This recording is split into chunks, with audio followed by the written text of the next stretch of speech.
OPS Dinakaran Sengottaiyan சந்திப்பு குறித்து கருத்து தெரிவித்துள்ள அதிமுக பொதுச் செயலாளர் எடப்பாடி பழனிசாமி, அதிமுகவை ஒன்றிணைக்கப் போவதாக தினகரன் 4 ஆண்டுகளாக கூறி வருகிறார். செங்கோட்டையன், தினகரன், ஓபிஎஸ் சசிகலாவிடம் பேசியதாக தெரியவில்லை. அவர்கள் யாரை ஒன்றிணைக்கப் போகின்றனர் என தெரியவில்லை. அவர்கள் ஏற்கனவே போட்ட திட்டம்தான் இந்த சந்திப்பு. அதிமுகவில் இருந்தபோதே குழி பறித்த காரணத்தால் தான் சட்டசபை தேர்தலில் தோல்வியடைந்து விட்டோம்.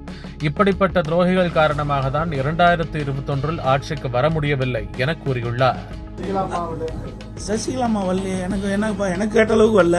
3 பேர் தான் வந்ததா சொல்றாங்க அப்படின்னு நீங்க தான் சொல்றீங்க. அது வெளியில் வந்தது தானே உண்மை. நீங்க கற்பனையான கேள்விக்கு என்னால் பதில் சொல்ல முடியாது. யாரு பேசிட்டு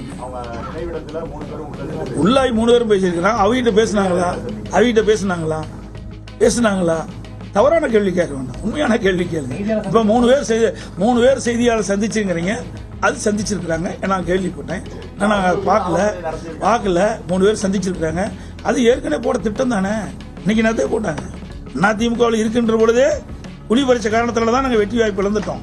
இப்படிப்பட்ட துரோகிகள் அதிமுகவில் இருந்த காரணத்தினால தான் எங்களை 2021 ஆட்சிக்கு வர முடியல. புரியுதுங்களா? இப்ப 2 நாளைக்கு முந்தைய என்ன சொன்னார் ஓபிஎஸ்? இவரே அதிமுக கட்சிக்கார், இவரே ஒருங்கிணைக்கின்றவர்.